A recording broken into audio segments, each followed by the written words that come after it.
Tadi Buya mengatakan roh itu tidak mati. Berarti hakikatnya orang itu tidak mati. Ya.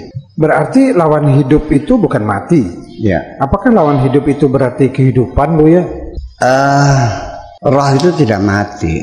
Bagaimana matinya? Yang roh itu sumber kehidupan. Yang mati itu jasadmu. Yang mati itu jasadmu. Sekarang begini, punya internet nggak? Dibuka nggak nyala. Yang mati ini apakah hardware, software yang ada di kamarmu, atau memang tidak ada sinyal? Nggak ada sinyal. Nggak ada sinyal. Jadi bisanya itu keluar gambar karena ada sinyal. Sinyal dari Google itu nggak pernah mati, dia terus 24 jam seluruh dunia ini. Ya kan begitu, ini contoh sederhana aja gitu. Berarti energi itu nggak hilang. Dan sesungguhnya nanti kita akan katakan lagi begini, ini persoalan tentang keabadian. Ini menjadi polemik besar dan sampai sekarang belum selesai. Yang terjebak di situ adalah Imam Al-Ghazali dengan Ibnu Rusdi. Termasuk Ibnu Rusdi, Ibnu Sina, itu mereka para filosof, ahli fisika, ahli kedokteran dan sebagainya.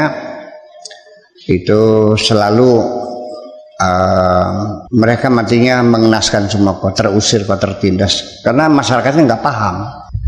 Iya, jadi ini saya sekali mumpung ingat, yang kau banggakan Imam Syafi'i itu matinya dikeroyok orang kok. Abu Hanifah matinya digebukin di penjara, nggak mati-mati, akhirnya diracun oleh raja tuh. Ahmad bin Hanbal sampai pingsan sampai tua di penjara. Jadi ternyata orang-orang pintar dalam sejarah dunia selalu menjadi korban dari masyarakat yang goblok gitu.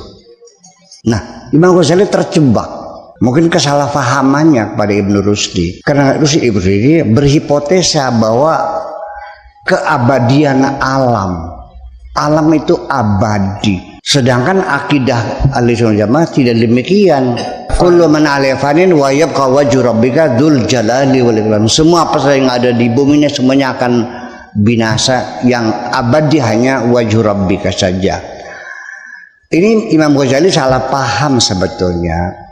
Yang dimaksudkan keabadian alam itu bukan alam abadi sejajar dengan keabadian Tuhan, tapi Tuhan itu abadi, dan abadinya Tuhan dalam arti bahwa Tuhan mencipta, tidak pernah berhenti, selama terus mencipta dan mencipta dan mencipta, dan tidak pernah berhenti mencipta. Jadi alam itu abadi karena dicipta oleh Allah terus menerus. Jadi abadi penciptaannya sebetulnya, bukan, itulah kesalahpahaman. Jadi artinya bahwa saya mau nanya, apakah Anda mengira bahwa nanti alam ini hancur terus akhirnya tidak ada apa-apa gitu? Dalam teori Big Bang sendiri itu masih memungkinkan. Sebagai begini, teori-teori alam semesta yang sementara bermunculan dari teori bintang kembar, dari teori nebular, teori gas alam semesta, dan terakhir semuanya gugur karena tidak bisa menjawab, tidak bisa menyampaikan argumentasi tentang pertanyaan-pertanyaan itu.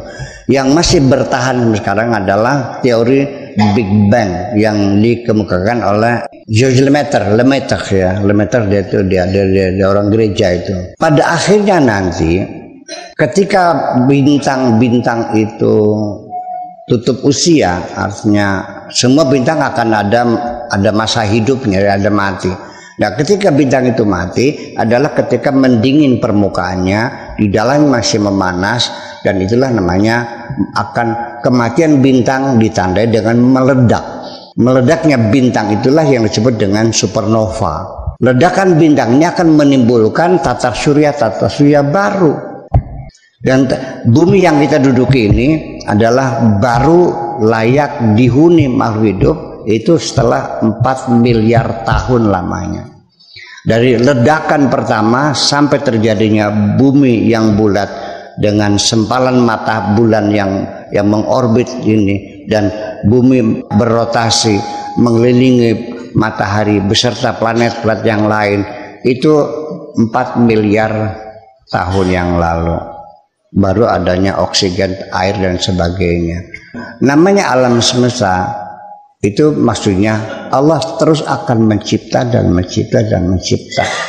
Sehingga berkesimpulan sampai kepada Nabi Adam yang kau pelajari dari kitab sucimu itu. Pertanyaannya itu Adam yang kamu pelajari episode yang keberapa sesungguhnya? Dari isyarat Al-Quran sendiri mengatakan ataj'alu fiha may yufsidu fiha wa yasfikud dima. Untuk apa engkau ciptakan manusia yang nantinya akan perang saudara, banjir darah dan merusak? Tidakkah cukup kami saja bertasbih? Kalau begitu berarti malaikat pernah menyaksikan adanya pertempuran antara umat manusia dan banjir darah sebelum Adam. Jadi kita bertanya, Adam sekarang itu episode yang keberapa? Pertanyaan saya berikutnya, ketika dunia sudah digulung, langit digulung. Setelah itu apakah Tuhan pensiun? Nanti untuk selamanya abadal abidin, selama-lamanya dan tidak berakhiran, melihat orang di sorga tertawa terbahak-bahak terus menerus dengan keakhiran, dan melihat orang menjerit-jerit kesakitan di neraka. Ataukah setelah itu Tuhan mencipta alam lagi yang baru? Allah punya sifat bukan Khalik tapi Al-Khallaq, yaitu yang senantiasa selalu mencipta. Saya kira begitu.